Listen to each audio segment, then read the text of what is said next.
order, please. It is now 6:32 for your benefit, Jamie. Okay. I feel like people are staring at me. Yes, from the They should look behind your back. They're looking over your shoulder. We can all see together. Yeah. Okay, so let's begin with roll call. I have had, two individuals who contacted me, both Penny and, Karen, and they have, excused absences for tonight. So we are at a bare quorum. I have, information that one person may have to leave for a short time and come back. So if that's the case, any voting that is in the process, we might have to just hold it until that person returns. We'll see what happens. But in the meantime, let us move on. As far as the agenda, I am going to remove, if we could, on number 7, the volunteer committee documents. I had a plan for that to all get done. I was going to be the first one to turn everything in, and then I got told that no, it's going to be approved at the board meeting, which I thought we'd already done. It's already approved. I know, but I don't have the documents, so I can't very well, Very well. you know, I mean, I know, I thought they were all approved, but since we don't have them, we're not going to go forward with that. Is there anything else that anyone needs to make an adjustment to on our agenda? I would request moving maintenance connection up to the top, and then we can finish with that. And if you're Okay. going to have votes, You then want I to would, put that in under approval of minutes? right after that, just wherever you want to put it. But I'd like, that way we can have that done. And if someone has to leave sooner, we can move the only 2 items that we have votes on, well, that are right behind that. So, Are you asking us just to move new business up? I'm asking you to take, just move the, Maintenance connection, which is Up. 6C, move it up to, let's just do it right after the minutes. that's it. All right? Okay, and then we don't have to worry about the others right at the moment, so we're just gonna do that after the minutes. Okay? That's the status update, and I think that is going to be Ashley. Right? Yes, ma'am. Yes, thank you. All right, anything else? Any other changes to our agenda? All right. If there's no objection, then we will approve the agenda as amended by acclamation. All right, approval of the minutes, 11/7/18 minutes. Any corrections or changes to those minutes? I did think I saw something in here. Jennifer's name was not spelled properly on page 4. That is 6-3. Director Holden and Jennifer, I think she has a double N in her name. Well, other than that, we are, I didn't see anything else. Anyone else? Okay, I'll take a motion to approve. So moved. All right, second. Okay, moved by Colin, seconded by Paula. Those in favor? Okay, unanimous. Minutes are approved. All right, so let us have a discussion at this point now about maintenance connection. And for those who may not know it, maybe give us a little overview to begin with as to what it all is. Why do we have it? What are we doing? Go. All right. So maintenance connection is our new maintenance software that we are now using. We are using it, and it's got some pretty incredible abilities. But this is how we're tracking our assets, our work orders, labor can be tracked through it. So, and I think, do you want to give a bit of as to why it came to fruition? Do you want to Talk about the background as to how we came into maintenance connection. The association doesn't have a maintenance plan, and so we decided to move into a software that would allow us to add all of the assets of the physical plant of the corporation, whether it was mobile or fixed, into one software that we could also balance against our fixed asset list that's in our reserve study, and ensure that all of our assets are listed, and then determine what would it cost financially and in terms of manpower also to maintain the physical plant. So assuming that we're going to repair everything, what will it take to keep that in a very good condition? So we sort of searched for many different software systems, and what became very important to us is we wanted a software system that could do scheduling and download an annual cost plan to do the work that's loaded up. That was very, very important, and the majority of all of the systems we looked at could not do that job. We settled on Maintenance Connection. It's a very robust system. It's not complex, but it is very, it's got a tremendous amount of capabilities and a lot of tools. So we had one person who was being trained to use it, and that person was Jenny. Jenny left and took a better job, which we can't blame her for, and we had to start again. And now Ashley has this job, and Ashley's been working on the software system with our maintenance people, and it's started. I'll say this, that we're about 10% of the way using this tool. And some of our crafts people, you'll see them going somewhere, and they have a pad. And they clock in, clock out at each of the jobs, and they will take pictures of the work, and it all gets loaded up, and they can track the hours, the effort, what they're doing, and the problems with the job. Now, This also will help us in budgeting. This will help Because it's us. going to give us the total number of hours it takes to do certain jobs, et cetera, and it's all tracked. that's Right. correct.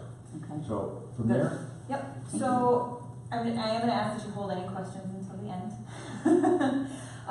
So I'm gonna talk about the status of where we're at right now with Maintenance Connection. I'm gonna show you Maintenance Connection. I don't really know, has anyone seen it yet? Has anyone gotten to see it? Okay, so I'm gonna show you, keep in mind, like I said, with questions at the end, there's a lot to it. So we're gonna go over that. I'm gonna show you different aspects of it. Internal Maintenance Connection, the administrative side, what our guys see out in the field, and what our service requesters see, just so you can see how it's all interconnected.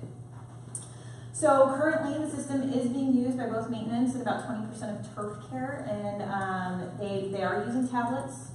They are using it. They're making work orders. They can create work orders. I'll show you their side of the system in a little bit.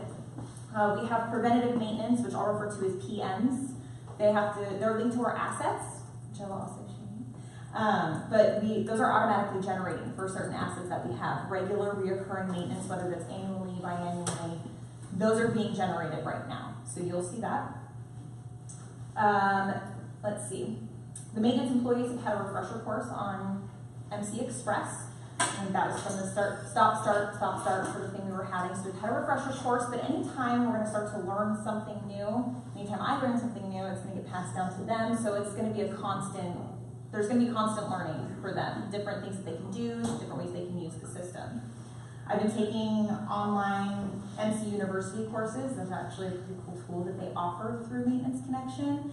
And it's not just courses where, oh, okay, I'm going to take this class and say la vie. I can take a quiz. I can also become a system administrative person, certified system administrator for Maintenance Connection. We have an action item and goal list that has been created between myself, Bruce, and Jake. Just so we're on the same page. And with that will increase as the percentage of usage of this tool continues to grow. Because like Mitch said, we're at about 10% right now of what this can actually do. And we're working to create and incorporate a maintenance priority matrix, just so I know sometimes there's questions as to, okay, why is this happening? Why isn't this happening? And it's kind of why we triage the way that we do. Do you want to talk to that anymore? we don't have enough money to do all the PMs that are actually being generated. We don't have the staff, we don't have the resources. So when you're going to make a decision, which work are you going to do? You need a matrix priority. What's the risk? What's the consequence of deferment? So much like our ranking priority matrix for project selection, we're creating one for deciding triage. Which project will you defer? Which one were you going to do? If you only have limited staff and limited money, but we're obviously seeing more work than we have, how are you going to make that call and defend it? So I'm going to go ahead and show you kind of what I get to see, what Bruce gets to see, Jake. This is our Operations Work Center. This is the back end of Maintenance Connection. It's going to take a minute, sorry. Slow connection out here. So this is what we see. This is our dashboard. You can see current all open work orders right over here. We have, there's a whole onslaught of things that I can go in through over here and take a look at. A lot of which, right now, we are still working towards getting up and running. We do have an asset tree. It's probably one of the greater interests, how we have our asset, it's called an asset hierarchy. I don't want to get too much into the weeds of this. I just kind of want to give you a brief overview as to what we're working on and what has been worked on.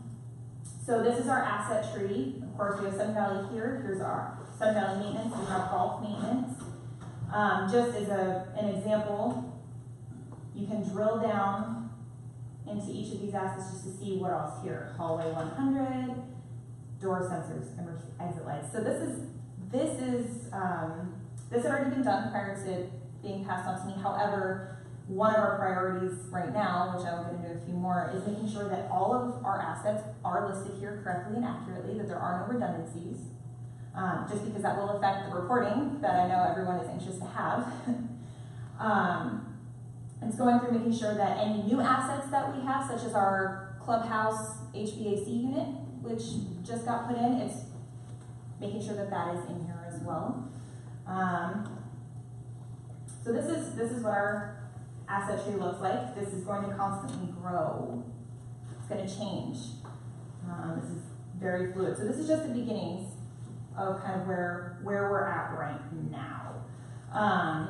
So like I said, this part is a huge priority, comparing our reserve study and Jennifer's asset list, making sure that our assets are numbered correctly and the same as what she has in her system. How many assets do you have in the system? Currently, there are over 6,000. Give you an idea how much equipment that we actually have. All right. What percentage completion? No, that's how many items that need to be maintained. Oh, so that's a total list, 6,000. Just no questions because, Yeah, let's give her a chance to Yeah. talk. Yeah. All right, move Okay, on. so, also, so this is the back end of maintenance connection. This is the administrative side. Tons of things that we can do in here, a lot of which I'm not ready to show you just because I want to make sure that I have that. We want an understood. overview. We just want to know kind of. So high level. hopping into here, this is what our guys do when they're on their tablets.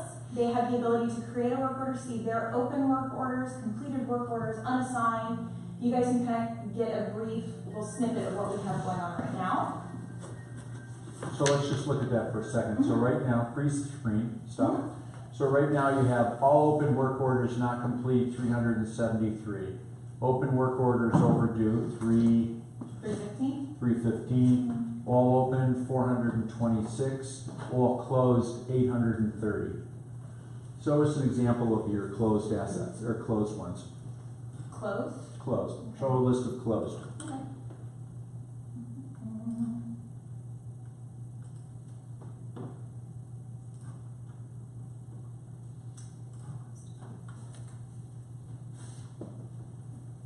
Sorry, just slow connection out here. I've heard that.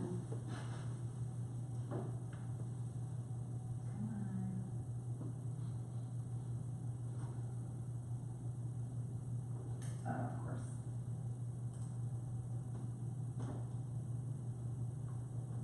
And maybe not. And maybe not so much. Maybe not.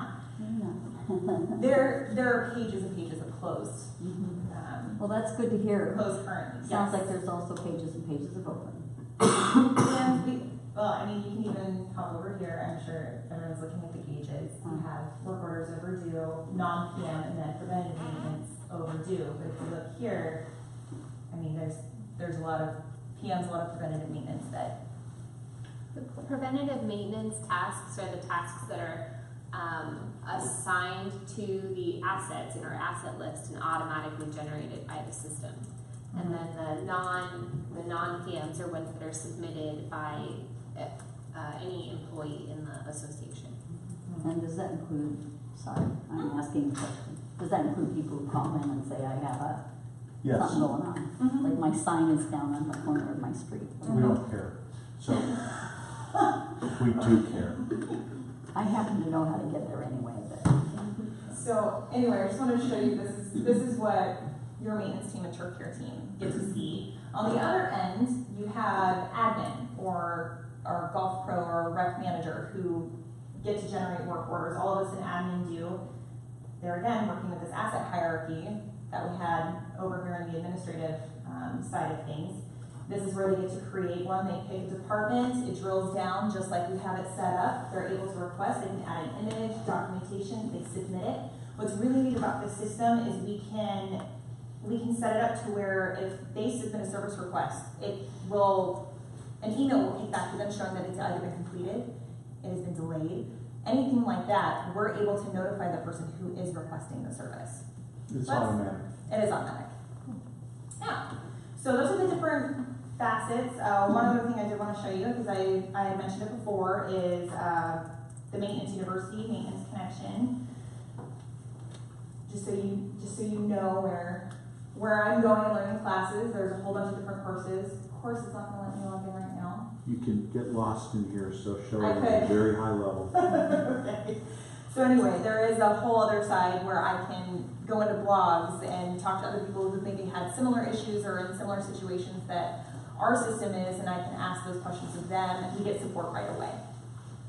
What is your list of priorities right now? So currently, it's comparing the reserve study and asset list to the assets that are listed here, which I mentioned before, making sure that our numbers are the same as Jennifer's and her asset list as well.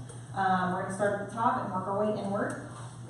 We're going to focus tool development effort to bring our scheduling capability online. That's a huge thing for maintenance. It's going to make them a lot more efficient, making sure that we can use this, they can schedule the right amount of work. It'll also be able to show how much work they have in a day, what's left, and we can do reports based on them as well.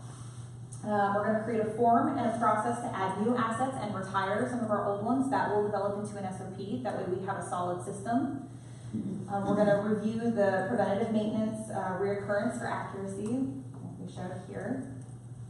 And we're going to have a process for updating our current CAD drawings that are provided by Wilson Engineering and assigning funding to perform that work. We're hoping to update those biannually.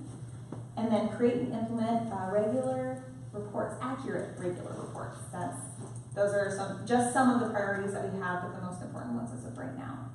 So that's where we're at with maintenance connection. Okay, but it's in use now. It is in use. Okay, Yes. okay. And we're just waiting for it to all be finished so we know how much of our stuff is getting attended to. So, and this is going to be a constant.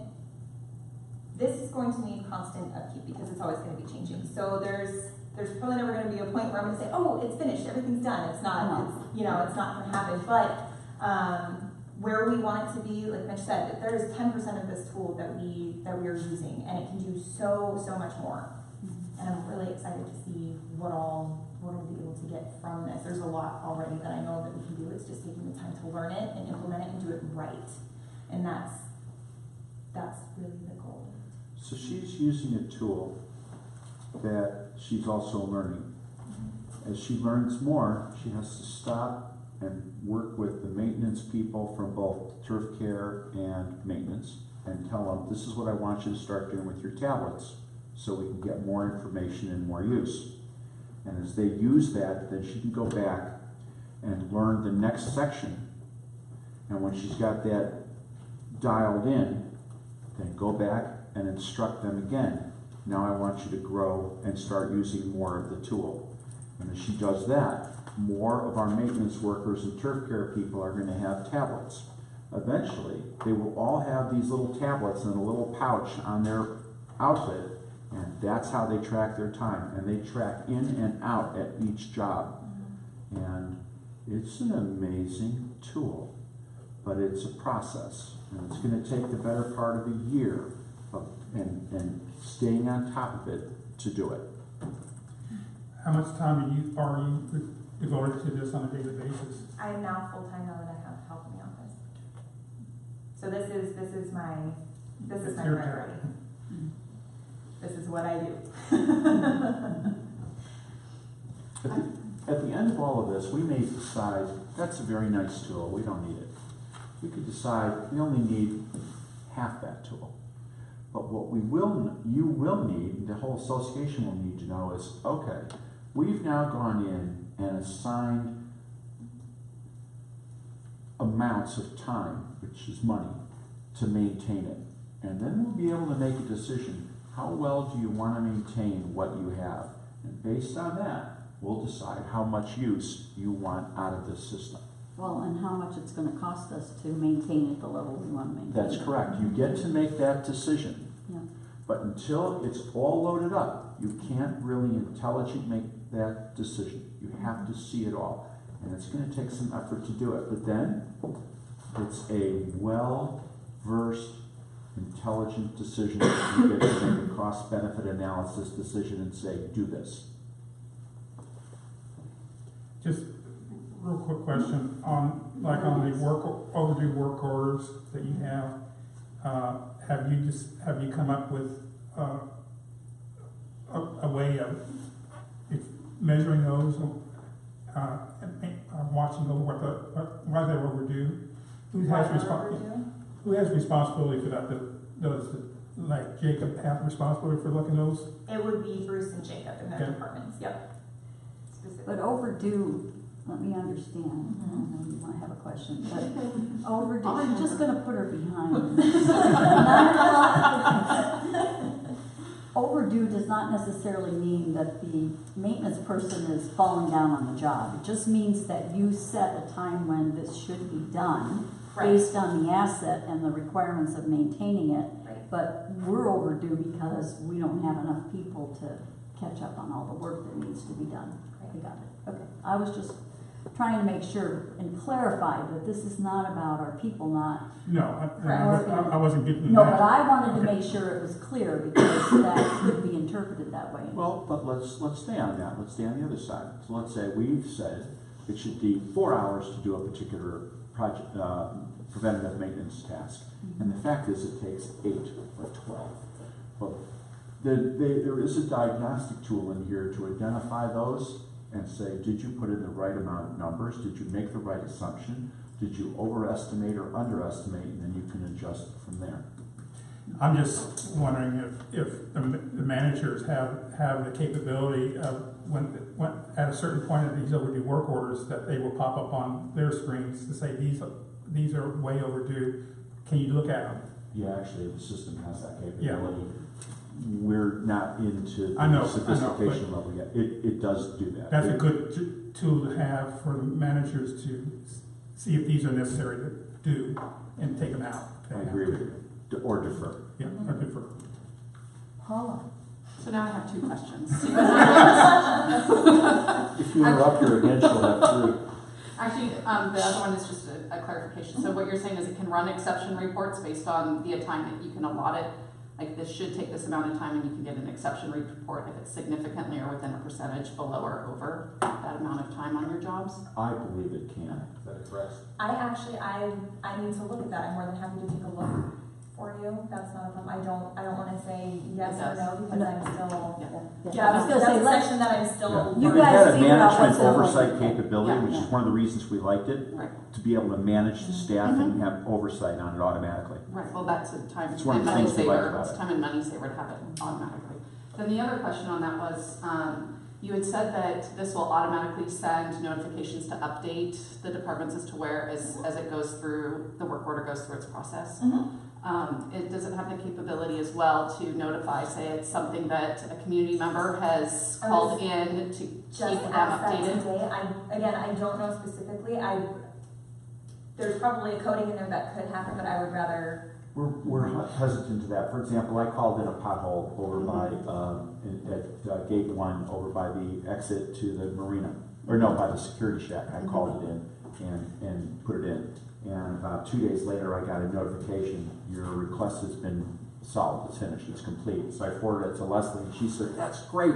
Are you gonna send these to all the members in the community? And I thought, no, probably not. But it has the capability, but we are so into infancy, it's too big a step to try. Well, I I think at applaud, some point it's maybe possible. Right. I Seems like applaud it'd be a you time having a and full-time commitment to doing this, because it takes that much to do it. Right. And that's my goal right now along with maintenance and turf care is we want to do this right. We want to use it to its fullest. We want to do it right. Same thing with management. That's really what we want. This can do a lot and we just need time to So, show. I mean, this looks like a great tool. Looks like it should make a lot of people's lives a lot easier. It's like it will allow us to have our reserve study and our depreciation schedule and our project management software. They're all tied together. They're all updated. So that's all great. I think what a lot of people are going to want to know is what's the investment, what's the year 1 investment, and what's the 5-year cost of operating this, and where is it gonna save us money? Because you invest in equipment and software to create efficiency, so it's like, okay, we'll save time here, we'll save time there, so obviously we wanna make everyone's job easier, but then we also wanna see, get an idea for what the return on investment is. Does that make sense? Yes, it does. Some time savings and. Your question's killer, and it's totally appropriate. I'm not gonna be able to give you an answer for a while. What we do know is that we had to put in a maintenance system, and that there was no place that we could look at to put together an annual maintenance plan. So we're building it, and we're gonna have to decide what's the value. Our auditors certainly had very strong direct words, put together a maintenance plan. Every association has to have one. Well, we're city size, and so we couldn't use a lot of the software systems that we were being offered.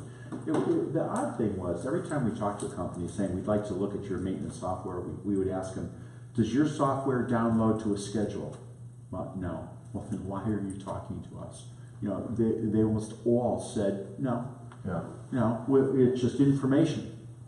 Well, that didn't do any good, because we needed to put the information in and then automatically generate schedules so that we know the work is being done. So, When someone submits a work order and it's associated to an asset, or maybe something that's not an asset, because it's not on the depreciation schedule, it's going in there, and so how does it know to attach it to a depreciation schedule item / reserve study or something that's not? So, You understand my question, right? this has more detail than the fixed asset schedule, because it has all the components of all the buildings and the life safety systems, whereas the depreciation schedule says, clubhouse. Mm-hmm. But the assets on here say All the all the items. rooms in the clubhouse, all the doors in the clubhouse, all the life safety systems. And so for the equipment, Ashley is going to go in and enter the fixed asset number on all of the equipment. And so then I'll be able to run a report that'll balance that value up against my fixed asset schedule to see, well, how often are we repairing this item? Is that something now that we should go ahead and replace? Oh, look, we've had it for this many years. So. Okay.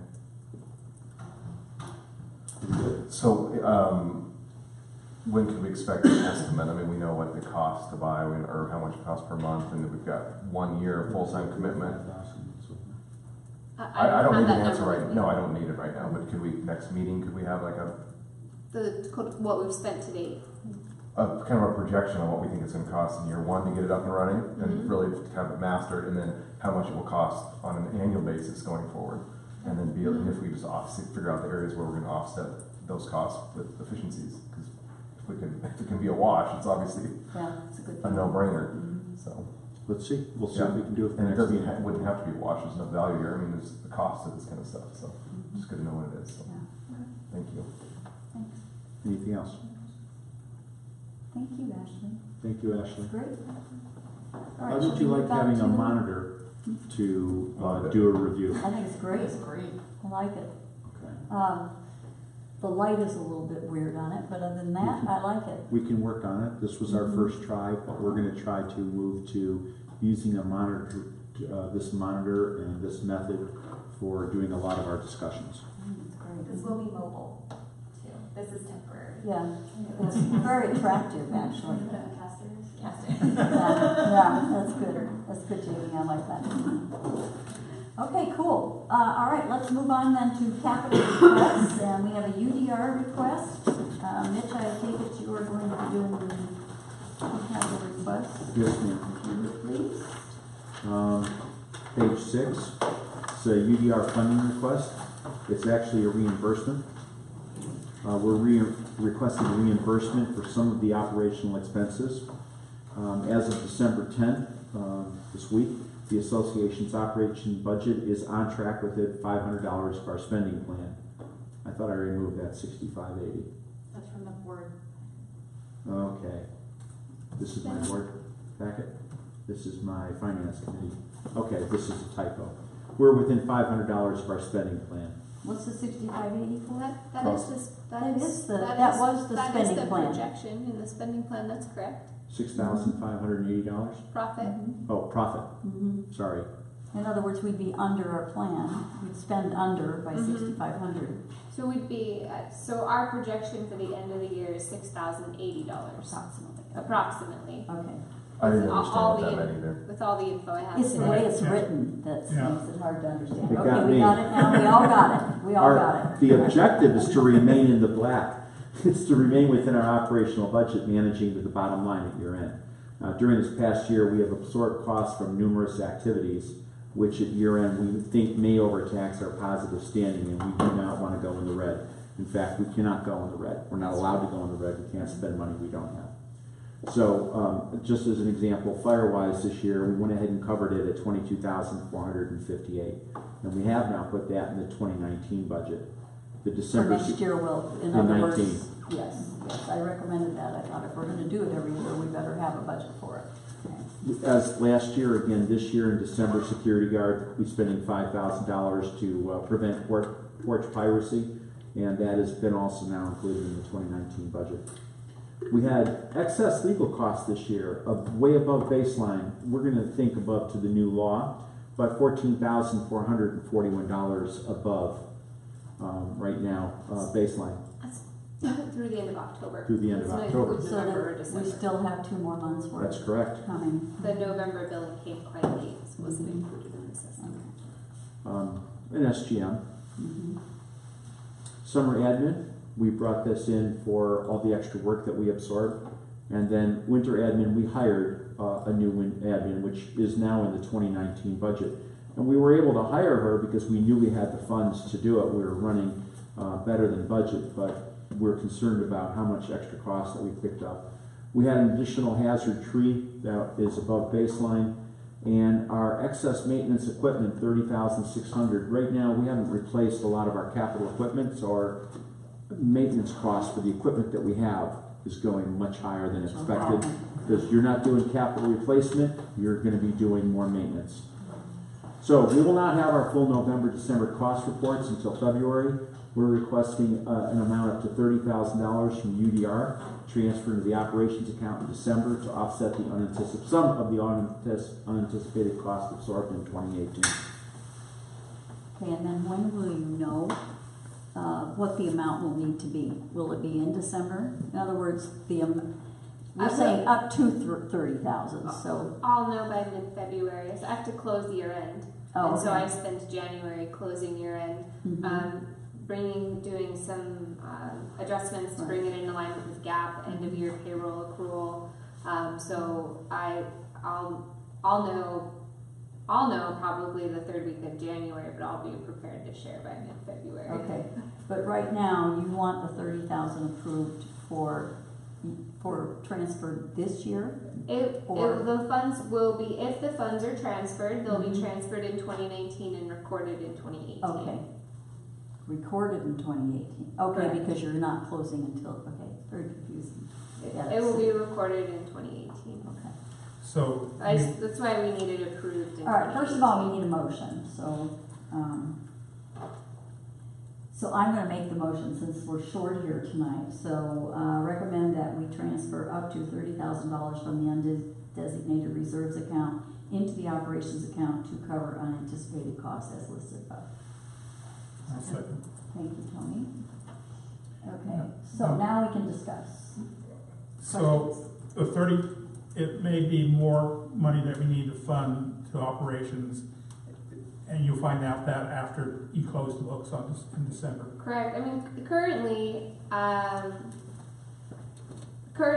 as stated above, I don't believe that we'll need to transfer these funds, but if there are some unanticipated costs, additional unanticipated costs here in December, or if my projection for year end is inaccurate, then we may need to transfer some funds, and it would be great if that could be approved now. And since the funding is for items that occurred in 2018, it will all get recorded on an accrual basis in 2018. So should we approve more now, so we don't have to come back in 2019? I don't believe that we're going to have to come back in 2018. I think this is More than sufficient. Okay, right. Thank you. Mhm. Yeah, I think that's what you're saying. Mhm. I just, You may make it without any, Right. but in We anticipation cannot go in of, the red. Right. Yeah, anticipation of the possible legal fees that are still coming in and that Correct. sort of thing. We may be over by Mhm. as much as, that's your worst case scenario. Correct, worst case scenario. So if it's even worse, If it's even worse, there's Then- probably a storm. but, Snowstorm. but can we go back and approve it in 2019? We could do that? We could still approve it in 2018, Okay. but it's just preferred to get it done this year because That's they're all 2018 expenses and 2018 costs. That's when they occurred. So accrual basis accounting says we're gonna recognize it in the year that it occurred. That's fine. Yeah. And it's only up to the amount she needs, so if she needs $5, that's what would come out, Right. Mm-hmm. not 30. Correct. Okay. So it's not like we're taking it out, putting it back in or anything like that. I guess I don't understand why we can't just, in January, see what the negative is, if there is one, and then just approve the UDR journal entry to be effective on, December 31st, 2018, once we know the amount. We could. We could also then explain to our auditor how come we went into the red when we shouldn't have gone into the red. And so we prefer to not have that event occur. We don't go into the red once we do the journal entry from the UDR, right? We'd be doing it from 19 into 18. We just think it's a cleaner thing to do, acknowledging that we may have that issue. So we're gonna approve the ability to do up to 30,000 with the belief that we won't need anywhere close to that. So there are actually two other funding requests that have been done earlier this year and on a similar basis. I have them noted to transfer the funds back. One was a transfer from the Capital Reserve Holding account to SURF for a project up to an amount, and then the other was, I believe, Density reduction? density reduction. Yep. And so those two I have pending to review the status of those projects in December and transfer any funds back. So it's not an unusual request. Okay, that's fine. I just don't fully understand it, which is okay. This is HOA accounting. I don't, I'm trusting, listen, I talked to our auditors today and they love Jennifer, so, and they're brand new, so I trust the things that she recommends because Well, yeah, it's got nothing to kept do us with in good. lack of trust. No, It's not- I'm just saying. Basic it's understanding the- of Yeah, the processes why that we do it she's this way. used, she pretty much checks first to see what's appropriate, and I'm comfortable with it. It is possible to come back in probably the February meeting after I have all the invoices, all the reports in, and request the funding then as well. Well, I don't want to do it my way when I don't understand. I'm just trying to better understand why it's an advantage to do it this way. That's So are the auditors here today? The others were here That's for today. 2018. a long time Did ago, I you- became unafraid of asking stupid questions. No, you should ask them, because I don't know the answer to that, so it's a good question to I ask. like that question. Have the auditors given a preference that it be done this way?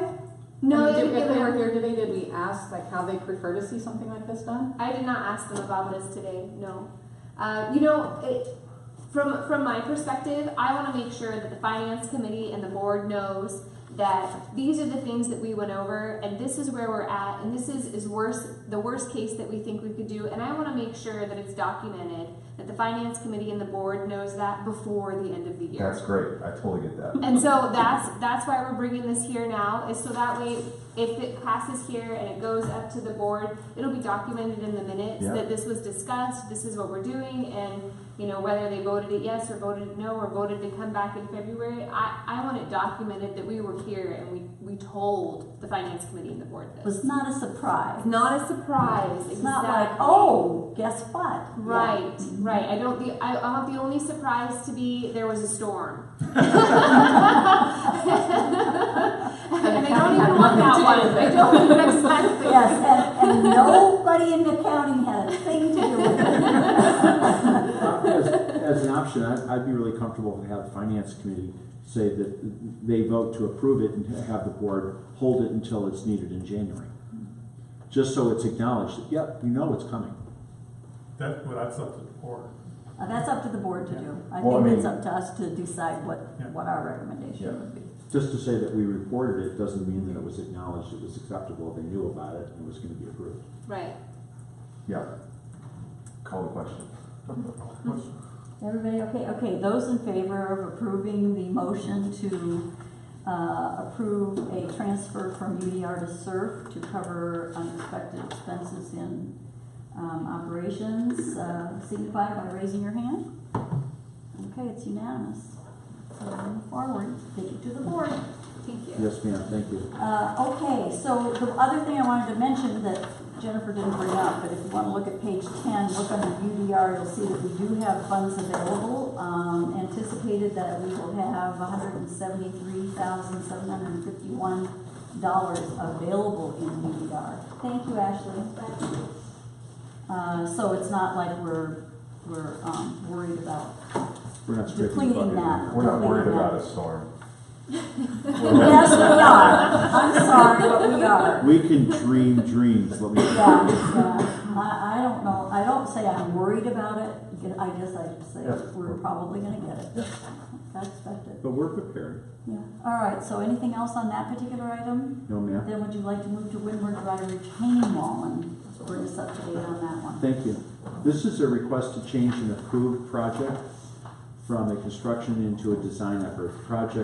The retaining wall on the north side of Windward Drive between the rotunda entrance and the security building is failing. It was failing when we requested the money 2 years ago. The wall provides slope retainage, preventing the hillside from entering onto Windward Drive. Back on October 11th of 2016, the board approved $55,400 to rebuild that retaining wall. And to date, that project has been on hold with no expenditure of funds since the approval. We focused on the clubhouse retaining wall as the first priority. That was going to be our first retaining wall in the association. We wanted to watch how that one went. The Windward retaining wall is in the 2018 reserve study. It is past useful life replacement date. It was inaccurate. We put it in there at $55,400. That was our number. It wasn't the number from any estimate at all. It was the number that we generated that we had from a job order. So we told the auditor, it's $55,400. It's not an accurate number, but it is in our reserve study. What we would like to do is request modifying the existing approval from construction and change it to a design permit and construction management. So we'll go into design, and once it's complete, we'll get an estimate, and then we'll bring in a construction funding request to submit it to ask to rebuild the wall. We'd leave this open like we do a lot of other road work for construction management. So our request on this is modify the approved $55,400. You have the GL number there, down to a $30,000 allocation from the roads fund to perform the design in 2019. And the costs for this include the design, the permit, and construction management, and the balance of funds that have been authorized to be released back to the capital roads account. Okay. Is there a motion? Move that we, whatever, Do this. yeah. Whatever.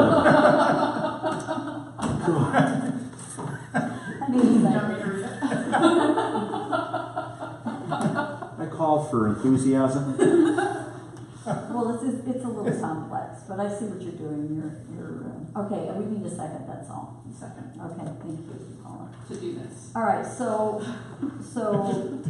right now we've got 55.4 already obligated, and what we're trying to do is change this to 30,000, put 25.4 back into the roads account.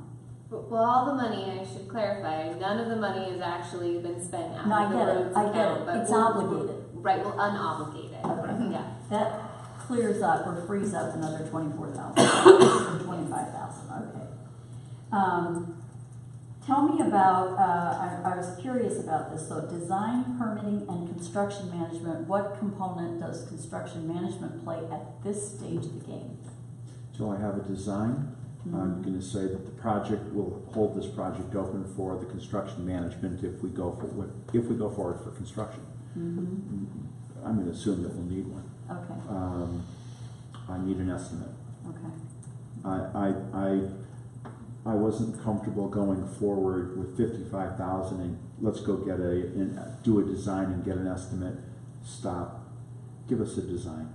I mean, The clubhouse retaining wall. oh yes, please. That one was a nightmare. Well, The it just- rock just was, see, one of them was estimated at 258,000. at right. one point, yes. in our reserve study, Mhm. all right? And so this one came in at 170, 153, 153. Mhm. 300. All right, so this was much smaller. This does not have the same problems. This isn't within the same distance of a water source. I mean, but the clubhouse retaining wall, we originally thought we could do the whole thing for $77,000, and that's what was approved, and we kept having to come back and ask for more and more and more funds, and that was because it needed this engineering and that engineering, and now it needs a design, and the slope is too big not to have it engineered, and so instead of coming back and just keep adding on to the project, we should get the design ahead of time. I agree. And that's what we'd Yeah. like to do here. I know you were trying, I think we were trying to save money in that. We thought by giving the contractor the design that we'd be okay, but then the county The county has came in. their own ideas about that. No, the county actually refused it. Yeah, they wanted They said permitting and the slope design. was too steep. Yeah. So I think, this has been, I've noticed the last couple of years, because having been, this is one value of being on the finance committee for, this is my 6th year now, is seeing how projects are blossoming into much larger projects as restrictions are increasing from the county on some of the things we're doing. So I guess I'm not surprised this one. And I agree with you, we need a design that includes what's it gonna take to do the whole thing. I think it's the same way as culverts. We get a design. Every and year. permit, Mhm. And then we do And then we do the construction. work next year too. And that's what we're doing here. We're Yeah. just treating it just like a Seems culvert like the project. right, seems We're like the taking it back to right. the starting point. Yep. Yeah, Get rid of it, go back to the starting point and move forward. I Mhm. think it's a good Well, I idea. know it's gonna be more than $55,000, so. I think it's going to be, Well, I think you're right, That's why it's good to go back to the beginning and actually find out what we're looking at. yeah. Okay. How much do we actually think it's going to cost to get a design and a permit? Oh, the design and This permit? estimate is from Wilson Engineering. And it's a swag. But This it's is from Wilson? to This do- is from Wilson. Wilson to get the said, design and to do construction management. yeah. This, we were sitting with And to do them construction management on the And actual get permitting. project. and the permitting. Mhm. Yeah, there is no shoreline exemption permit on this one that there was on the other. The other one had almost $12,000 in permits. So Wilson will manage this from the design permit application to end. This includes their construction management costs. It doesn't, we don't have, Doesn't include the contractor. Yeah. The construction. Which is what they did on the other one. But we kept running into more permits than anyone anticipated.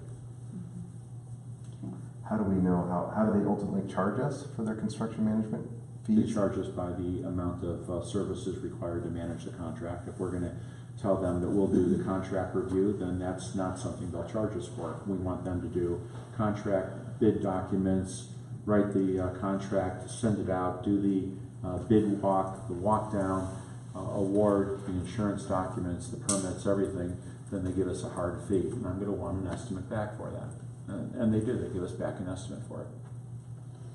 I think one of the challenges we've had is because of Mitch's background in facilities, a lot of the things we've been able to have Mitch oversee, and it's saved us some money in construction management because he's been able to review some of these items, but I don't know about you, but roads is not necessarily your purview, and so this is one where we need somebody who understands roads to I need a civil. oversee it. Can we ask them if we actually need to have a retaining wall that's as long as the current one? Well, that's Have we part of what they're considered that? looking at. That's That's part of the their design. design. Okay, so Yeah, I guess, they've yeah, I see already looked design, at I it. don't know, just sort of assume, which is probably my fault, that they're gonna put a retaining wall where there's one now, but No, they'll yeah. consider whether or not we actually need Yeah. one. That's a really fair question. It is a Really, fair just because question, it's, yeah. just because we have piles there, do we have to do it? Maybe we can go ahead and just grade the slope a little bit. We don't need one. And so that's part of the trade-off. We have a retaining wall we know that's better than 4 feet. Yeah. Can I go ahead and change the slope of the area? Will that work out? I don't want to have that hill come out onto Windward Drive. Yeah. And so what can we do about it? Give me a design that's best value. And Rick and I already questioned the length of that retaining wall now. We don't Yeah. have to go all the way. It's to the long. very end. Yeah, It is very long. Yeah. You know, I think a good portion of it can be eliminated with grading the side of the hill. Mhm. And maybe planting even, doing some planting, Why not? It's, I well, it know. would have to be planted. It would be required. rather than the wall, I guess is what I'm saying, yeah. Yeah, just plant it, Mhm. grade it, and we don't need it. Yeah. They know we are asking for every option that is less expensive than the greatest option, the greatest expense, so. Okay. So you'll be other pushing back comments? on that? What's that? I said, so you'll be pushing back on that? He'll be gone. Good point, good point. We will, Okay, yeah, Our So, road yeah. person. so yeah, we're I'm the sending that best note. person. And I think No, Mitch is Colin- No, I gonna mean, just It's like a Colin really good thing to about bring it. up, and I don't want it to get No. lost. No, that- actually Mitch is. that they come is one-to-one. gonna stick with us and I'm help here us. until the 26th, even though I'm on the transition, so this is gonna be an award issue. So if we get it approved, then I'll go back to him and say, now let's work on award. Any questions, other questions? Other questions? Comments? Concerns? Okay, those in favor of approving this particular motion? Unanimous. Thank you. Okay, next on our list is, the auditor update. Great, well, we already went over that a little bit. Mhm. Our new auditors, Newman and Associates, were out here yesterday, today, and they'll be out here again tomorrow for the whole day. And so I spent, Mitch and I spent 2 hours talking with them yesterday together, and I spent an additional 2 hours. And Mitch gave him a grand tour of all the facilities today. It's nutrition time, I suspect. Yes, it is. Chocolate hour.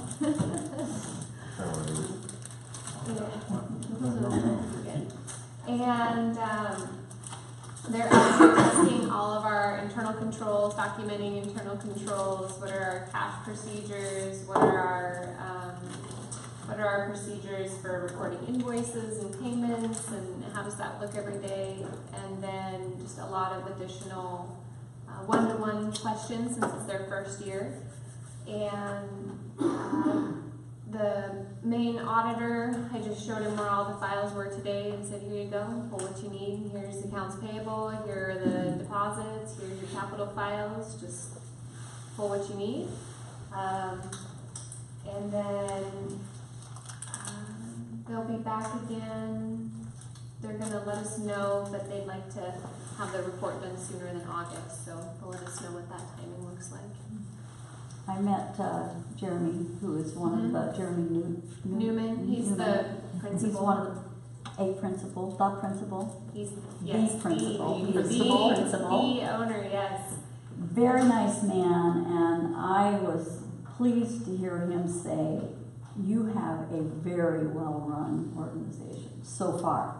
What he's seen. He said, every question I asked Jennifer, the records are impeccable, everything looks, he says it's so refreshing to come to an association who really has an accounting manager. Because apparently a lot of his are condos that have some volunteer or some bookkeeper that, and he said, every question I've asked her, she had the right answer for it. So that's very helpful. He's very pleased and he thinks this is going to be pretty much a cakewalk. Now, we'll see once he gets into it if that remains to be. Well, he met the rabbi today. Andy was down there also. Oh, okay. I'm surprised that you were surprised to get those responses. I wasn't surprised, but now wait a minute. All right, I don't know why I would be surprised, except that You know, I was feeling really good about what she said until you said I that. was like, duh. I know, but CPAs don't usually gush.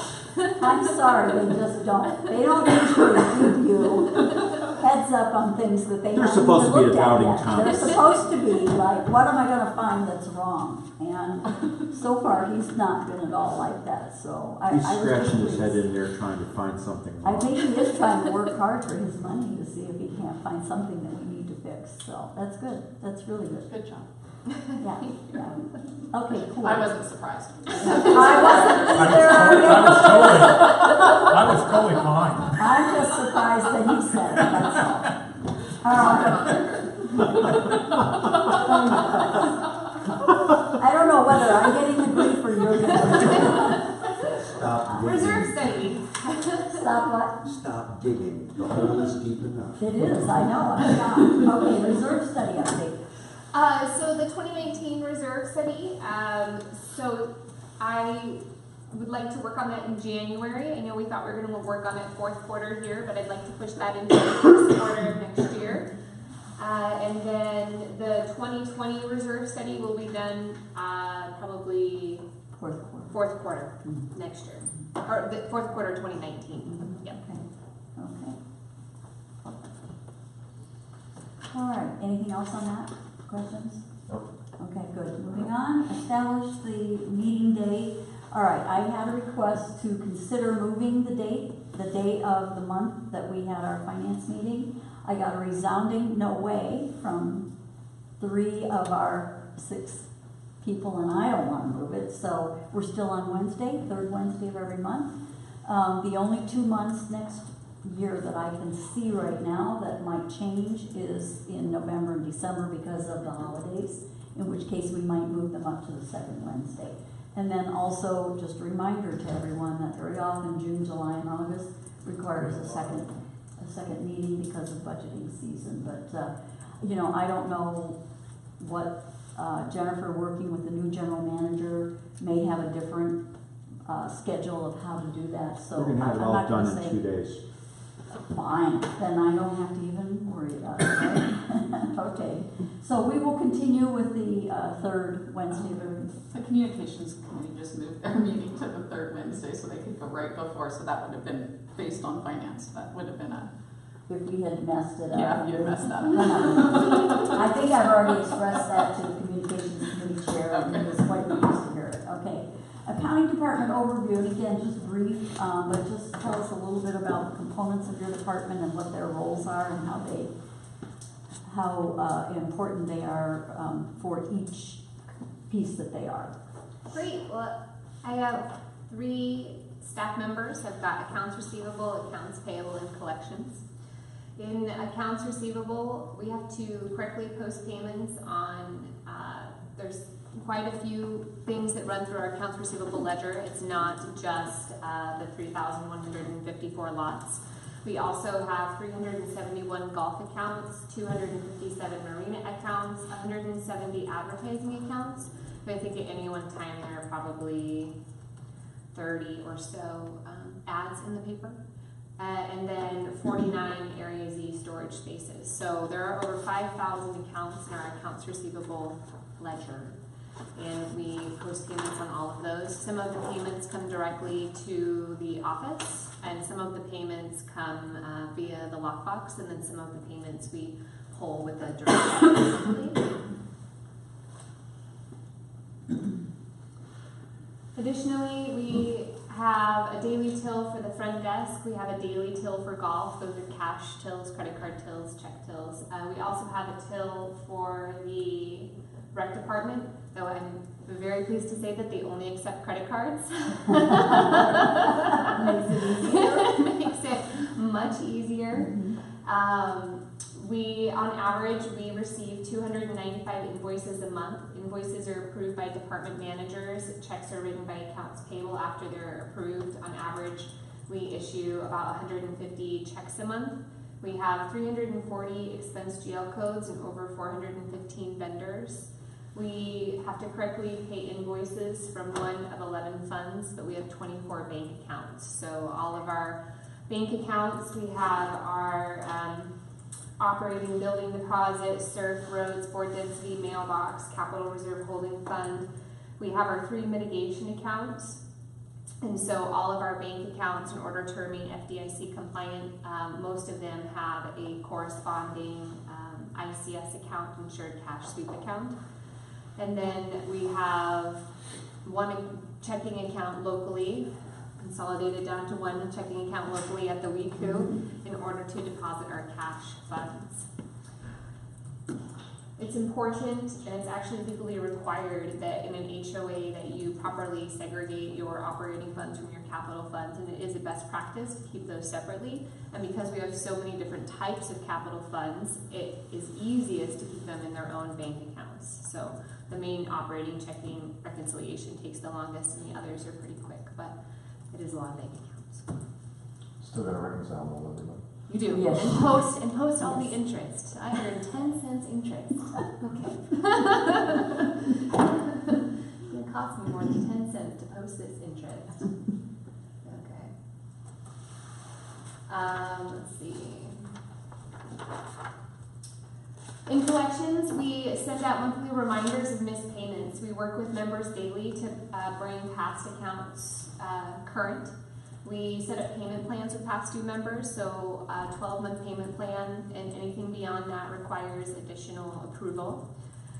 We follow our own internal and Washington State collections policies. We have court filings, so once or twice a month we'll go to small claims court. You have to serve the person ahead of time. We first try to serve by mail, and then if they return the mail, happens often, then we send out a process server. We are currently in the process, which I think is also on the agenda, so I'll wait, but I'm getting a new collections agency that is a last resort. I'll go into more detail about that in a moment. Sorry, what's the amount that they have to get to before we start sending people after them?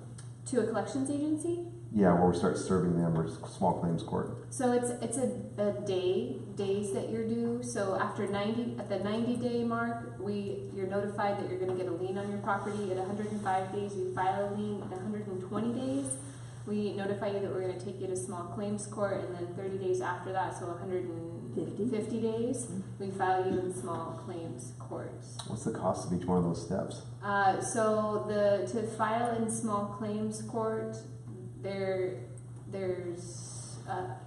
no fee. There's a $60 fee to send a process server out, and that's billed back to the member. The lien is also charged to the member, so it's a $275 fee, and it costs us $75 to file the lien and $75 to release the lien, and then the rest is for overhead to print the check, and someone has to actually go to the courthouse. So all of and our file the costs lien. associated with hunting these people down are added right onto They're their. added right they're all on the added on, ledger.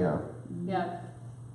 So that's all part of what we collect, and then in small claims court, when the judge rules, it includes the court fees as well. It's a separate line on the judgment. Last year, one court commissioner did not agree. He ruled that he wouldn't give us back all those fees. And a discussion occurred between our lawyer and the court commissioner, and he had a reconciliation, and he reconsidered in real court. So that's established. We got them all. And then ultimately, we just, the amount owed goes on their property, and someday they sell it, and then And we the collect amount, it. the amount owed goes on their property. So every person has a very different tolerance for when they're going to come in and pay their dues. Most people, 97%, pay on time. Of the remaining 3%, those people, some people, they get upset after a 30-day notice. You know, that they had two properties and the payment was accidentally posted on the wrong account by the automatic lockbox, and they call up just livid that they got this 30-day notice. And some people call up at 90 days because they're going to put a lien on their house. And some people call you up at 120 days because you're going to take them to court. Or they call you at 150 days because now you served them. And It's so just everyone's is different. yeah. Some people finally call you when you send them to the collections agency because they haven't returned any of your phone calls and all the mail's been returned. You don't have any other way of getgetting a hold of them. Except that they usually tell you at that point that you never called me. Right, yeah. You never tried to contact me. How come you don't call? You don't write? So everyone's point is different, and so it really just depends. But most people, I mean, we have a 97% collections rate, pay on time. It's very good. But that's including those that paid at the 30, the 60, the 90.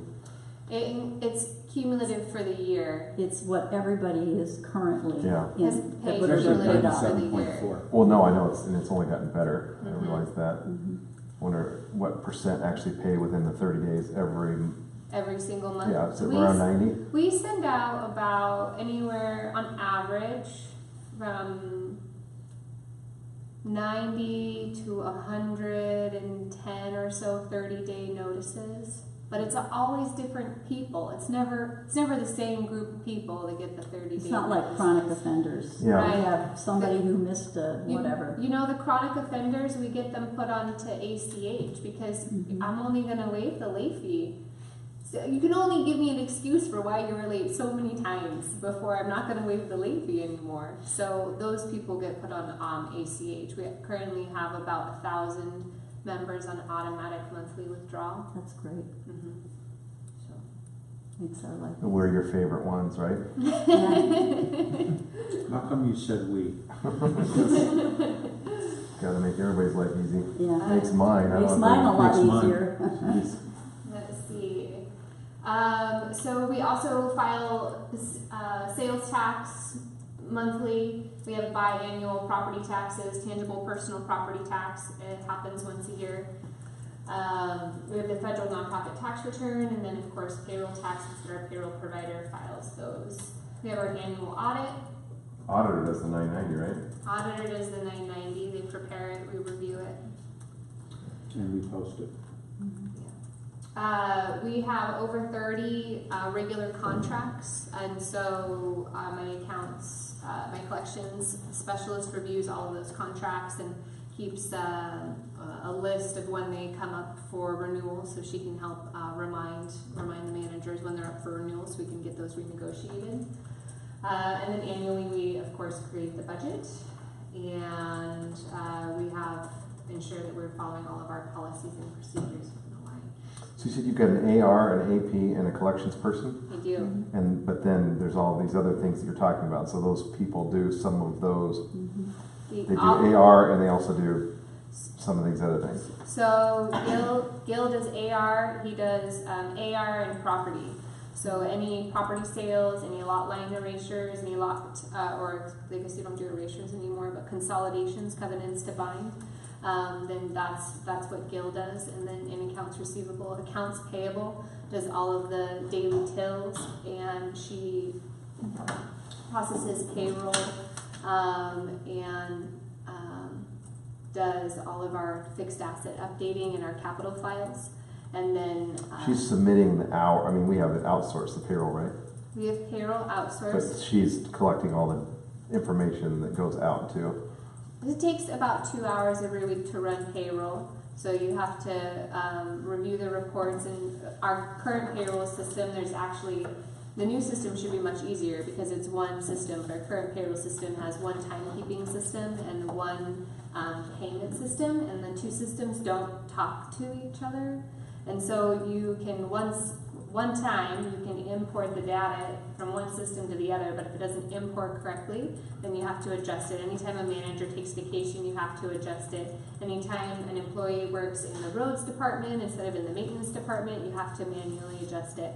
And so you would think that it should be time. And this is all saving. ADP, right? This is all in ADP. But then we're switching at the first of the year. We are switching on the 24th, Christmas She can't Eve. wait. Merry Christmas, you'll have to use one payroll system. Check your stocking stuff. We're currently running a parallel payroll system starting on Monday with both systems, a parallel payroll, so that way I can run payroll in both systems for the pay period from the 10th to the 23rd to ensure that they're exactly the same. So if the new system isn't working properly, I'll know because I can bump it up against the control. And so then we'll have one system for timekeeping for payroll payment and everything, and it automatically does all the allocations. We have 3 employees that are allocated between 2 departments, and currently that's a manual process each payroll to post that allocation. And they spit you out in a journal entry and you post it. Spit you out journal entry and you post it. I'm really excited. And we've also spent a lot of time reconciling accruals between the 2 payroll systems because they don't talk to each other. So if someone takes time off over here, but it doesn't get adjusted over here, then you can come up with discrepancies between the 2 systems. And one system's always one pay period ahead of the other system, and so you have to remember which it is when you're adjusting it. And it's very. How are we handling the employer-employee share of the paid family leave? The employees are required to pay it, but we are exempt from the employer share Oh, for okay. 2019. We are? We are. Okay. We do not have. So they have to pay the full 0.4 of 1%, or they pay half of? They pay 4/10. They do, okay. Yeah. We don't have to match. The employer. Well, 0.4 is the full 0.4. amount. Full amount. That's what the But- employee is paying. Okay, well, we have to do 0.2, and then, or we could pay the full, or we could pay up to half. We can't pay more than, we can't make the employee do more than that, but here, the employee pays the 0.4 of a percent. Mm-hmm. Got it. And that's just for this year, or that's going forward? That's just for 2019. Okay, 2020 will be different, we'll be required to pay in 2020. okay, cool. Just make sure we got that. It's the paid, the grant of paid medical. I have a couple of questions. Who handles lot transfers? Haven't we had well over 200 this year?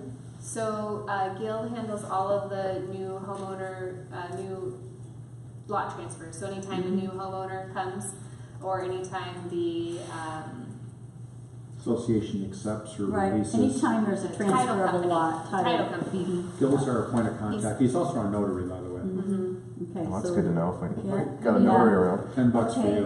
and then, Fine. So $10 for everybody. You didn't have to say that. whoa. I knew there was a Yeah. And then, is it your accounts payable person who handles capital project tracking? It is. The accounts payable person handles all capital project tracking. Okay. All our capital projects, it's not, usually when you go to audit a capital project, someone bought a truck. And you ask to see the invoices, the auditor, and they bring you one invoice for the truck, and that's it. You're done. It's so easy. I It's know. so easy. Yeah. But rarely do our capital projects have one invoice. And so the first year the auditors came, they said, well, I want to see all the invoices for these 5 projects. I said, well, that's over 70 invoices. Would you really like to see all those? And they didn't. But they said that they would like to see them going forward in the future. And so now we actually make a copy of all the invoices that are associated with any capital project, and we put it in the capital file. And the capital file, on one side of the file, has all of the invoices that we've spent on the capital project, and on the other side of the file, it has all of the approvals and all of the contracts. So it is a complete file of how much that project cost, who we paid, what we paid, How it's authorized. how it was authorized, and what the contract And it said. also tracks how much has been spent of the amount that's been obligated and how Correct. much is left, so that we know whether we're running in the hole or. And that's whether we're- tabulated on the capital report. And it's also reported in C3. So. Okay, so what else are you doing in your spare time? She has 2 babies. Yeah, well, that's good. Pressing auditors. Yeah, I know. Okay, so what other questions do you all have? I wanted to have her give us a sense, and I That was asked. great to Yeah. get an understanding of that, you know. Yeah. I guess I also wanted to say that we actually have 3 different merchant accounts that all feed into our main checking account. So golf has one merchant account, and then the rec department uses a merchant account, Square, and the front desk uses another merchant account, which I'm not super in love with. And so it's 3 different merchant accounts you have to reconcile along with the bank statement. The golf one is very expensive, and you don't want to merge the 2 together. The Square isn't as finicky, and the one at the front desk, they split the deposits. So half a day 1 and half a day 2 goes together. Why don't they just do Square? They already bought the till for the other one, so it would be a reinvestment of the till, and it doesn't feel like it's been long enough to be able to say, well, yeah, let's switch over. So at this point, we don't get too much activity that goes through there, except in the summer for the marina. So it's not too time-consuming to reconcile. You just bump it up against the statement and check it off. It sounds like the most burdensome area is the 5,000 accounts that we have for AR, and a lot of those are fairly small A lot of them transactions. are fairly small transactions. Mm-hmm. Have you been able to look into ways that we can automate that process from beginning to all the way into the GL and make your life easier? I don't have any experience in that area, but So the lockbox helps automate that process, because all the payments that go through the lockbox are with the coupons. If you mail it to Arizona, that's the lockbox. And so any payments that come through there, which is probably about 2/3 of the payments that are remaining after the direct debit. Say 1/3 of the payments are paid in person. But of those 2/3 payments, we send them a list and we say these are all of our properties, and they match that up with the coupon, which is why it has to get mailed in its specific envelope so it can go through its processing center appropriately. So that helps to cut down on the time, and that's really saved a lot of time. And then so then they process it, and then they send you a send us list? a file, and then the file downloads into the software. Oh, Yeah. okay. So So what about like the bill pay, people who are on bill pay, they don't come with a coupon. They don't, no. So, and they don't come in the right envelope. So all There of are the, no bill maintenance. so people who initiate bill pay through their bank instead of us, instead of the association initiating it, people that initiate it from their bank, then those payments are sent to the processing center. Then they all come back as exceptions, and those have to be individually reviewed by accounts receivable in order to post. So that there's one, if you can find some way of, because I'm assuming you get quite a few. We do get quite a few, and there's no way to automate that process. And we also had had a lot of issues with timing, because it can take up to a week to process it through the lockbox, and then it can take a couple of days to post here. So a lot of people's payments were late, and so we actually asked some of those people just to start having the bill pay come directly to the association to alleviate the exceptions and to have their payments posted on time. They said, well, I had my bank send it on the 24th. Why didn't you get it? So can we set up an ACH from the association? You can. So I can go into the office and have it set up? Yep, you can get an ACH form, and you just attach a voided check and your account information. That'll get sent down to accounting. All those forms are kept under lock.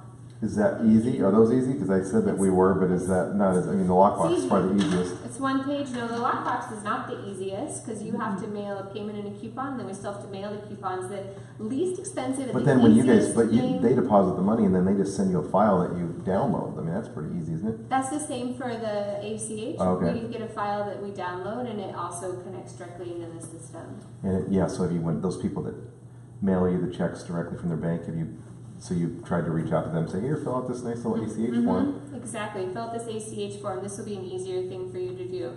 I'd say the most cumbersome thing are all the different ways that we get payables and all the different places that they come from and all the different people that need approval and just making sure it comes out of the right bank account. Payables is actually more burdensome. Yeah. Payables is more burdensome. Well, yeah, based on how the ACH happens and the lockbox happens, that makes sense. That's. Thank you, Jennifer. Very good. Yeah, very good overview. Okay, AR uncollectible accounts.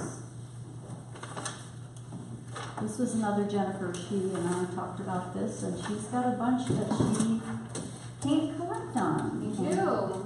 Yes, and even collections doesn't want them. You want me to tell me to go after him? Oh, you didn't know that was your job? Hey, Tony, let's go. You told me. Okay, as long as I get out of surf, I'm fine. No, you have to do both. We have approximately $30,000 in accounts, and I'm sorry, I meant to bring the exact dollar figure with me here tonight, and I have been knee-deep in payroll all day, and I did not bring my number with me. It's sitting on my desk. So if you'd like, I can look it up here. I actually have my accounting software with me, but the gist of it is that I've got about $30,000 worth of accounts. They are past the statute of limitations, and those people no longer live here. They've sold their house. So you're never going to collect it when they sell the house because they sold the house. And we don't have a lien on the house. Oh, they've sold it They've already. sold the house. Okay. We don't have it anymore. The houses were sold. It's past the statute of limitations, so they were sold a long time ago. I haven't researched the history of all of them, but it's most likely that it went through a property tax foreclosure, because when the property taxes go up, then we don't get the balance. But we keep the balance on there because it's a personal debt and we can go collect it. But now that it's past the statute of limitations, which is 6 years, we can't collect on those accounts anymore. And we also have one other account that's an estate, and that is the property is no longer owned, and the person's dead, so we're never going to collect it, and they're never going to buy property here again because they're not alive anymore. So while it's not past the statute of limitations, I would recommend. And the estate is closed. The estate is closed. I'd recommend writing that account off as well. So I don't usually recommend writing off accounts receivable. We just post an allowance every month. But in this case, I don't believe that we're going to be able to collect on these funds, and I'd like permission to write them off permanently. Do you need permission, or are you just really informing us? And do you want us to vote on it? Well, it's dues. Mm-hmm. And so I would like both the finance committee to make a recommendation to the board and have the board vote on it, because I don't write off dues. And I would like the board to say that yes, even though it's past the statute of limitations, I understand that legally we can't collect on it. I just feel like it's a really big amount. It's a large amount of money, and a lot of it is dues, and I don't feel comfortable myself making that decision. So do we need to see the actual number before we actually consider this? I'm so She's gonna find the actual number. Okay. I feel I would be happy to send it to you tomorrow. The actual number, it is approximately $30,000, and I don't know. How come it hasn't come up before? Like, I mean, they owed us last year and the year It before. wasn't She's past been the carrying statute it. of Oh, it wasn't. limitations, Yeah, and so she's it's been only carrying past the statute of limitations now, and the estate is closed. We're also going through, with the next item, while she's searching for that, we're going through and changing our collections company. And so we're looking at all of our accounts that are past due, which ones we're going to work on, which ones another contractor is going to want. And so we, Jennifer and Angie, went through the process of evaluating different local firms that handle HOAs. We had our council give notice to Century Credit that we were terminating our relationship with them.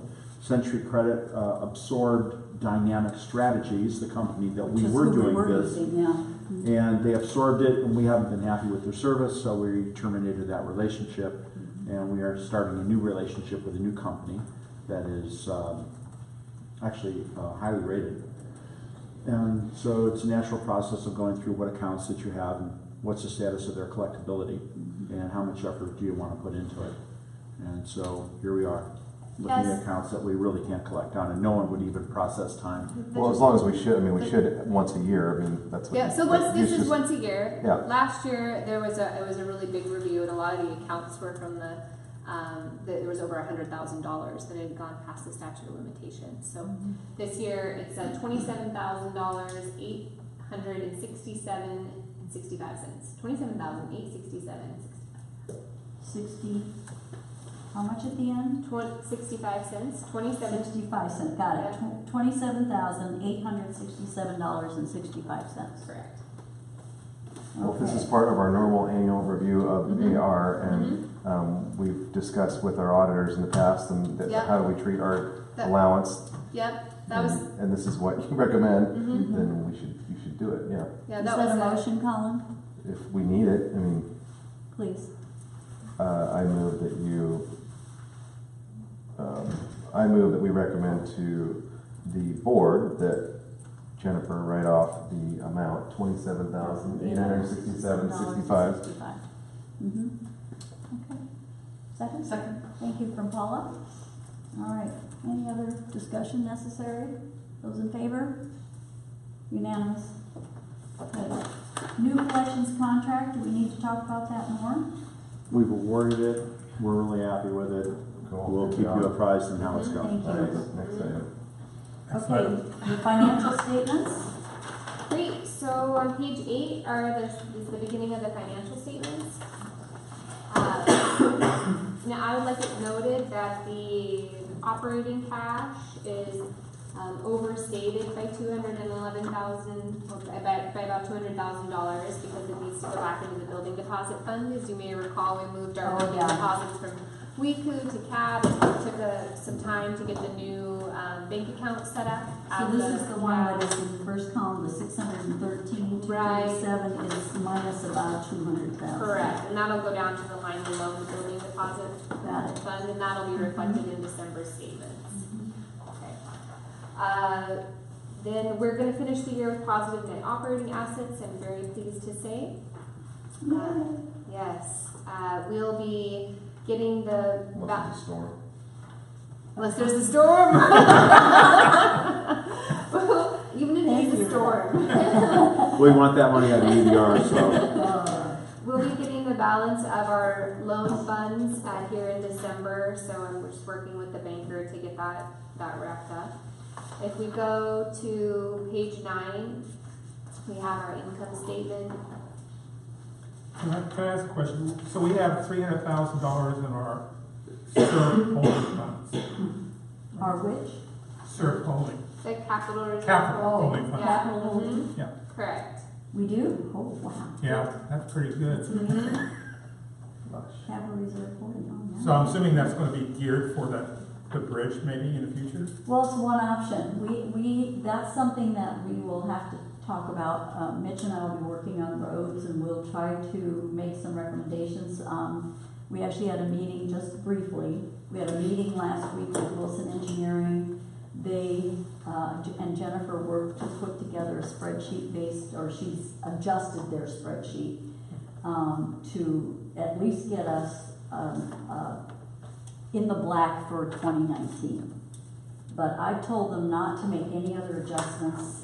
I think we as a finance committee need to see all the red that is in the bottom line for the next 8 or 9 years, because we're way underfunded. And I don't want 2 or 3 of us to make the decision about what that should be.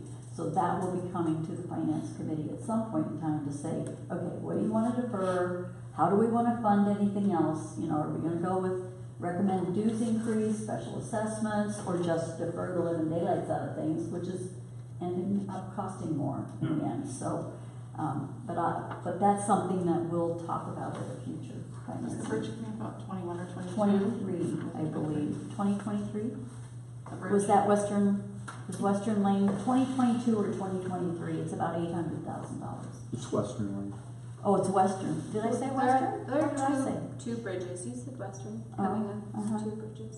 Mhm. Western's the first one. Okay. Golf did 16,000 better in revenue than spending plan I- in November. I'm here to tell you that golf surpassed the high water mark of 2014 and has now Great. brought in the highest amount of revenue in its history right now. Great. I'm sorry, income, or revenue. Revenue. Yeah, Revenue. yeah. It's past its high water mark. It's, How could it be, I mean, to be 700. 16,000, what happened in November? Was the weather awesome or? The weather was They awesome. had a couple of big tournaments. See, Yeah. what we have That's now, why They did. They Yeah. had we a couple have big the winter tournaments. tournament series, Mhm. it's sold out. I mean, I know, I've been They're there. turning I mean, people we've had away. them, it was also popular last year, so. Not as much as this year. No, it's more popular, but it's not like it's, I mean, been a- 16,000 That's over. I amazing. mean, That's that's, amazing. you know, apparently they were only projecting, 12,000 in revenue and they did 28,000. I mean, that's, he might touch 800,000 this year. Wow, that would be great. Now. He's 62,000 better than the same time this time last year. In the month of December, people who pay their dues for 2019 in December, does that get recorded No. here? We actually record it for next year. No, correct? you'll see it on the balance sheet. Mhm. So on the balance sheet, under current liabilities, it's the second Got it. section down. Okay, You have prepaid golf memberships, 20,347. got it. And that's prepaid golf memberships for 2019 that we've Okay. received in both It's October not a whole and lot, November. but it's some, and at It least is- we, yeah. It is some. You know, Thankfully, quite this year a, we don't need it. quite a few people have switched to monthly memberships, Mhm. and so they're not, there's no prepayment there. Do you know, I looked at that and it seemed to me that you don't really get much of a break by paying it all at once, so it makes no sense not to pay it monthly. So, that sounds like a good idea. Okay, cool, alrighty. What else?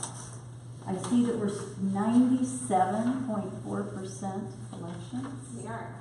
That's amazing, that's amazing. Okay. You know, we've got a few activities from UDR, SGM, hazard tree removal, Area Z, which is approaching completion, Area Z mitigation. We took the last sample this week. And GM recruiting expenses.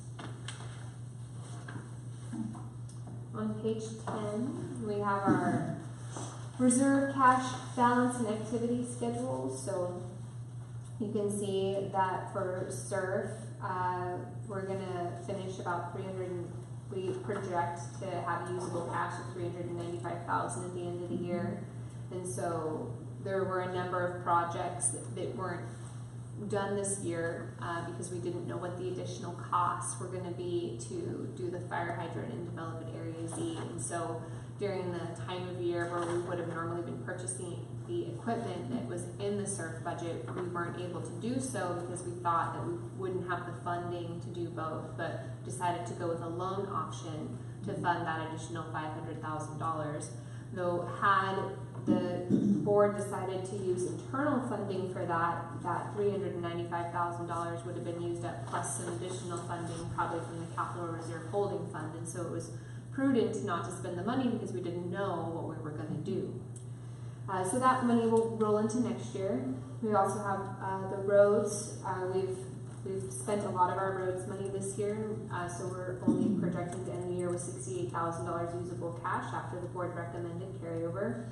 The Capital Reserve Holding Fund, board density, has about $82,000 in it, mailboxes. Now this mailbox is actually from a special assessment, so I'm not quite, to do a little more research with the attorney for how the mailbox assessment next year gets accounted for, if it needs its separate account. I know, right? 26. We have the mitigation assignment. Worry about it in 2019. We have the mitigation assignment of savings, our operating account, and then UDR.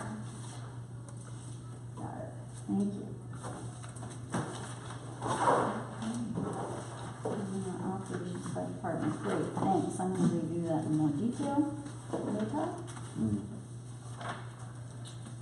And then, as I said, we're projected to finish the year about $500 better or worse than budget at this point. The budget is $65.80. So, do you have any other questions on the detail? I had it on the pool. Great. I'm kind of confused Okay. on that. You know, I can't remember what page it was on. Let's see. On the pool for, are you talking about the capital report? No, the Page income statement. 35. Oh, the income Yeah. statement? Page 35. Oh, I thought what you were saying. Department, is it a Yes. department? 24 of 33. Yeah. Turned upside down.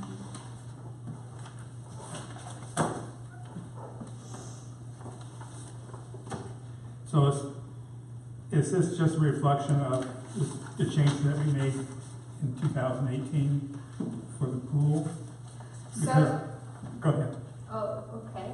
I should probably finish your question. I interrupted you. Well, we have a variance of What $37,000 page are you on? or $10,000 for the month. This is on page 26, page 37. 37.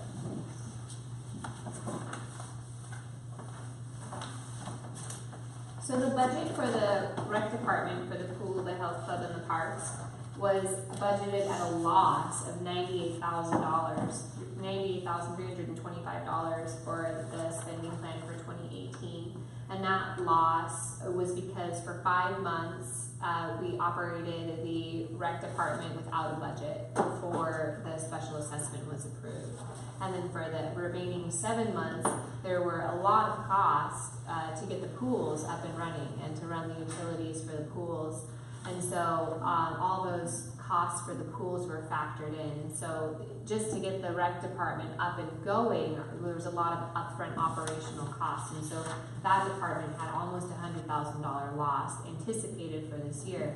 Now we're doing much better than that. We're actually $56,000 better. So we're still projecting that we're going to finish at a loss. Currently we're at a loss of $36,000. But there was about $16,000 of savings in utilities because the pools weren't open as many weeks as we thought they were going to be open. The construction took longer. Additionally, we were only able to do one park this year. And so you can see that on page 36, the maintenance and landscaping, 6110, that has $5,000 that's as of yet unspent. Excuse me, I misspoke about the utilities, a $9,000 variance. Additionally, there's been some savings in salaries. We didn't have to pay as many lifeguards to be here because the pools weren't open as long. And so there were some things that didn't happen in the rec department that we thought were gonna happen. And so we were doing better than budget, but we're still operating at a loss. But it's a very strange looking variance, because it's a big plus on an anticipated loss. Right. Yeah. Okay.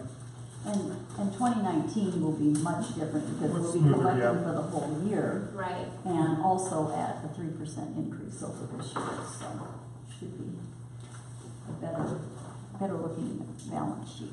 Okay, cool, thank you. Any other questions?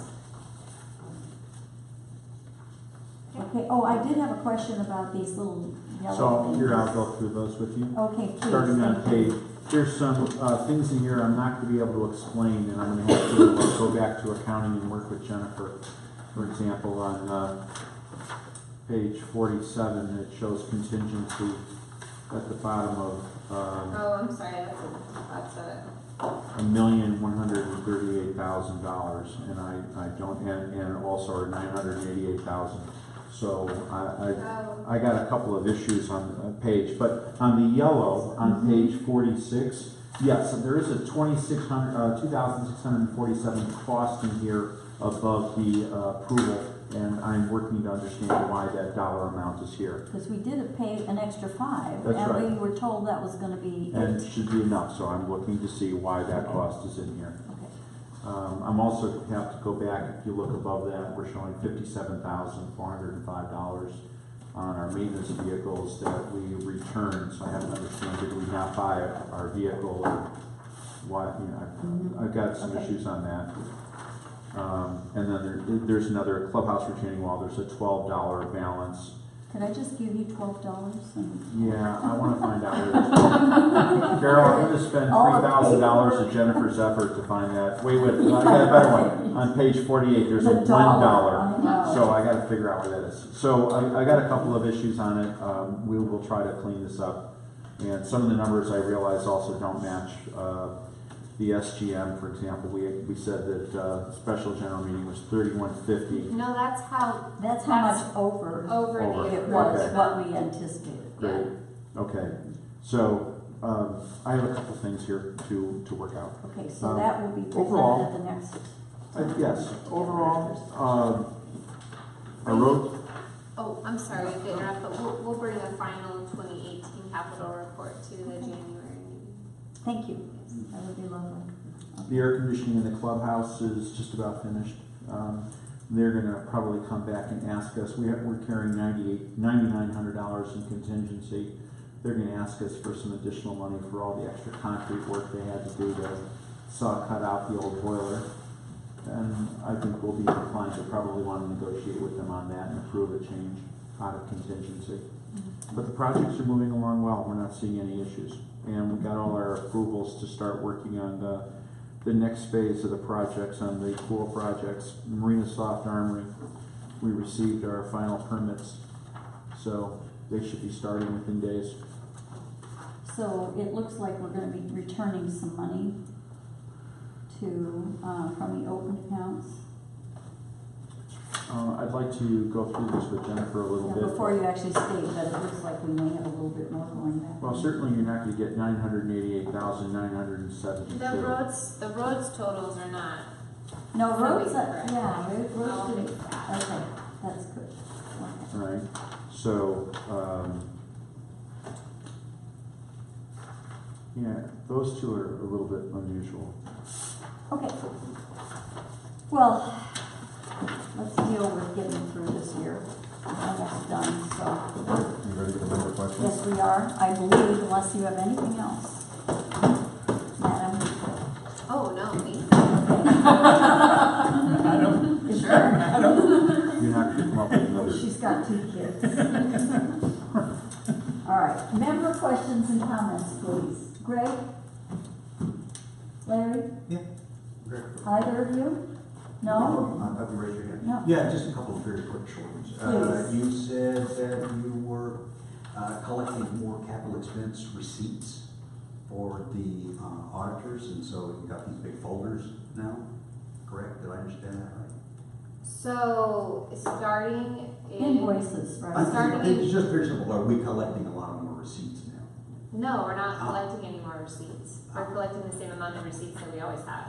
Okay, so She's that's. just organizing them into a folder so they're easier to find and Okay, so So that's instead not of- increased work on your part. It is additional work. Instead of the invoices only being filed by vendor and then having to go pull however many invoices there are for the project at the end of the year, we're making a copy of them and also filing the capital project invoices by project. So I was correct, there is an increase in paperwork. But this is not an increase from last year or the year before. This It's is, been our practice for several years. It has. Okay, great. And compare, just because I think it's good news, how much did we collect in what we thought was uncollectible this year? Now that we're giving up 30 grand, thereabouts, 27 something. Well, how much did we collect? Because I think that's a great story to tell.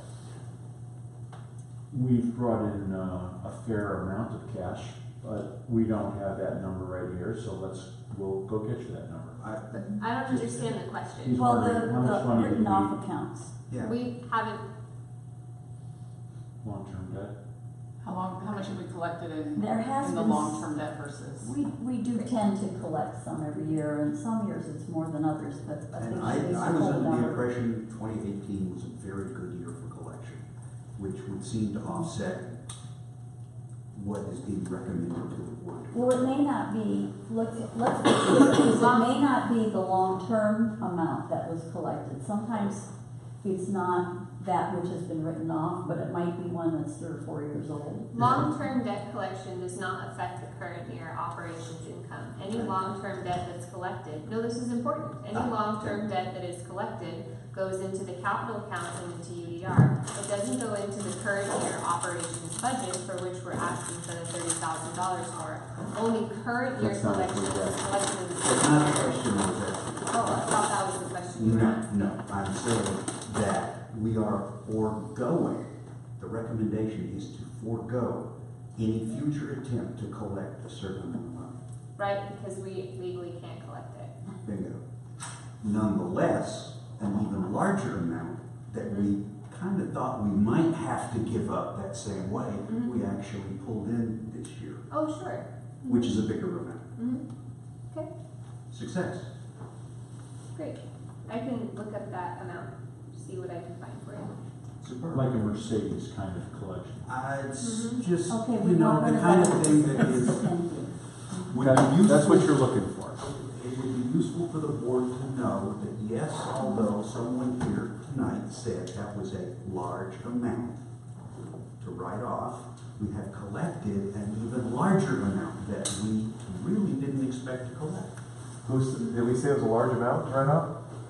I don't know. Somebody used that phrase. Oh, I guess I was just more wondering, there should be a normal amount every year that we would be writing off. And Last how year- does this compare to, that's what Last year, we I'm. wrote off over 100,000. Okay. Exactly. I mean, that amount was mentioned. Last year was even bigger. This year, we're doing a much smaller amount. It's important to mention our wins. Our progression in the right direction. Are we generally closer to the 30 or the 100? And just past years, I know last year was 100, this year it's 30. So That's a big last swing. year was the first year Yeah. that I've been here that we'd written off anything. Okay, which is why it was so, Which is because we're why not it doing was a so smaller high. amount regularly. Right. And I don't Right. think So that's we why have I like a- to review this every December. Yeah. And I'm not sure that we have, because that was the first year, it's hard to know where do we get each year? Yeah. What is the We don't total have amount each history. year that we should do? We don't have enough history yet to determine that. Probably 4 or 5 years from now. I would say We it's could fair that we've taken a very proactive approach to collections, and it's evidenced by our collections percentage and the amount of extra long-term debt that we have actually collected and brought in. That each year we should expect that the number should be trending in a decreasing amount, because we are being far more assertive and aggressive in not allowing these accounts to go into the situation that we found ourselves in. It's the trend that is a win, and it's important to let people know, especially important to let people know, last year was an aberration, a large amount, because it was the first year. Yeah, I think that's a fair statement. We'll get you some numbers. But if you think about the fact that 3% at the most of our people are not paying, that's 90 That's We went wonderful. from what, 85 to That are not- 97.4. Yes. So Yeah, it's a huge win. if that wasn't trending down, that would be worrisome. Yeah, What are our current dues? What are they? they are 88. 87.52 or Yeah. something right now. That changes next month. They're gonna go up to 100 27. Well, I'm glad we have a good relationship with new collectors because Yeah. it's gonna, I mean, it's just gonna be some people that aren't gonna pay for a while. Right. But the goal is always to talk with the member, to get them on a payment plan, to figure out something that's gonna work for them. We don't want people to have to choose between putting food on the table and paying their dues. I mean, we want to be able to talk to the member, but if you don't call me back and you return all my mail, what else are you gonna do but send them to collections? It's nice that we've put the procedures in place that we have. We've gotten to the point where we're at 97%. Mhm. We're going to a higher dues rate, a more realistic dues rate. And so, but we're starting from a good place.